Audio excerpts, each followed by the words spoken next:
Jean-Jacques Depolis, bonjour et bienvenue Bonjour. à la librairie Dialogue. Vous êtes cet après-midi en dédicace pour votre nouvel ouvrage Novarich, les nouveaux princes de la côte. Alors dites-nous, qui sont ces Novarich ? Bien, les Novarich c'est un terme un petit peu contracté de nouveau riche en russe, puisque le terme n'existe pas.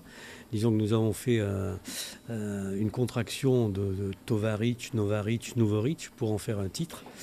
Ça désigne les milliardaires de l'oligarchie russe d'Eltsine à Poutine, qui ont pris le pouvoir en Russie et qui se sont installés sur la Côte d'Azur, sur les traces de leurs ancêtres, c'est un grand mot, mais sur les traces des anciens Russes qui étaient des habitués de la Côte d'Azur de la fin du 19e siècle.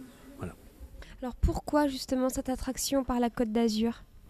Eh bien parce que, on va dire tout bêtement, parce que les Russes, la Russie et tout le bloc soviétique, ce sont des pays qui sont assez froids. Ces gens-là avaient l'habitude de chercher des climats beaucoup plus tempérés, et notamment, donc, ils allaient vers la mer Noire, les bords de la Crimée, etc. Et puis quand il y a eu les conflits avec les Turcs, ils ont bien dû trouver d'autres destinations. Et la destination privilégiée était la Côte d'Azur, qui se développait vers le milieu du 19e siècle.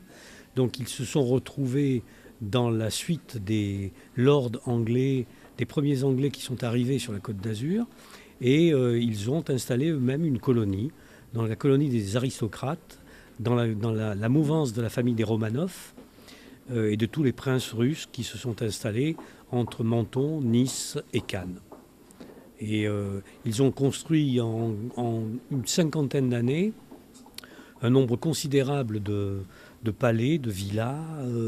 Et également, ils ont construit des églises. Ils ont fait construire des églises russes, des églises orthodoxes. Parce que ce qu'il faut savoir, c'est que les Russes étaient et sont toujours d'ailleurs un petit peu très pratiquants. Et qu'ils ne peuvent vivre à un endroit sans avoir leurs repères religieux. Donc c'est pour ça qu'il y a à Nice la plus belle des églises orthodoxes hors frontières qui a été créée donc dans les années 1880 à peu près, 1890. Alors vous parlez d'une colonie. Qu'y a-t-il de dérangeant dans leur comportement sur la Côte d'Azur ?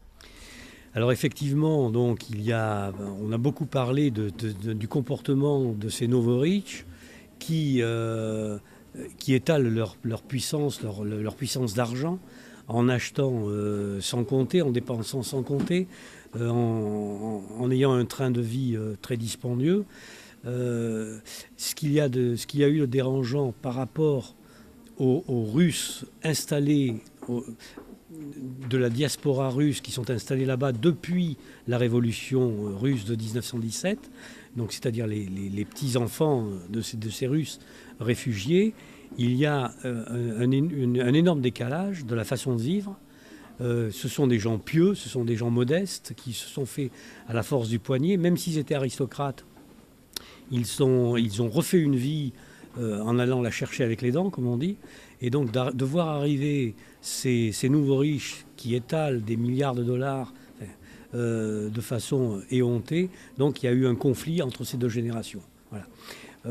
C'est en train de s'arranger depuis l'arrivée au pouvoir de Poutine, qui a fait un effort colossal pour renverser la vapeur et pour redonner une image de la Russie beaucoup plus délicate, beaucoup plus attentionnée, avec des valeurs de l'ancien empire, de l'empire de Catherine, etc. Voilà.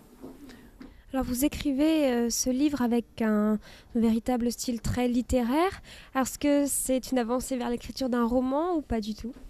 Eh bien c'est vrai que 25 ans de journalisme m'ont complètement fossoyé dans l'écriture journalistique, et que là j'ai essayé de donner un petit côté histoire vraie, un petit peu romancée, pour dérider un petit peu l'atmosphère de l'enquête journalistique pure et simple, avec des faits qui sont parfois rébarbatifs. Ce qu'on m'a reproché encore, j'espère que ça va évoluer encore dans l'avenir, mais c'est vrai que quand on est journalistes trop longtemps, on a trop tendance à vouloir trop prouver et puis pas aller assez dans la vulgarisation d'une affaire que l'on traite, quoi, voilà. Alors vous êtes également à Brest aujourd'hui pour le lancement du magazine Le Coq Gourmand. Quelle fut votre participation pour cet exemplaire ? Bien, donc il y a longtemps que je collabore à la revue Le Coq Gourmand et comme je suis un passionné d'histoire et que toutes les histoires me séduisent, il y a longtemps que j'ai été intrigué par les anecdotes concernant la gastronomie.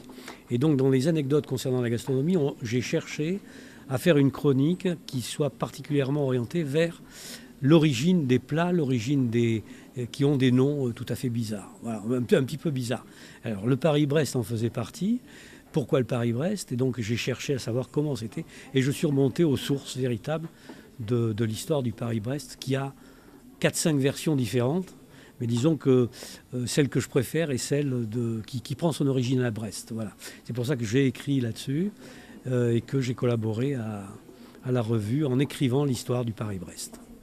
Très bien, Jean-Jacques de Polis, merci beaucoup pour ces réponses. Merci à vous.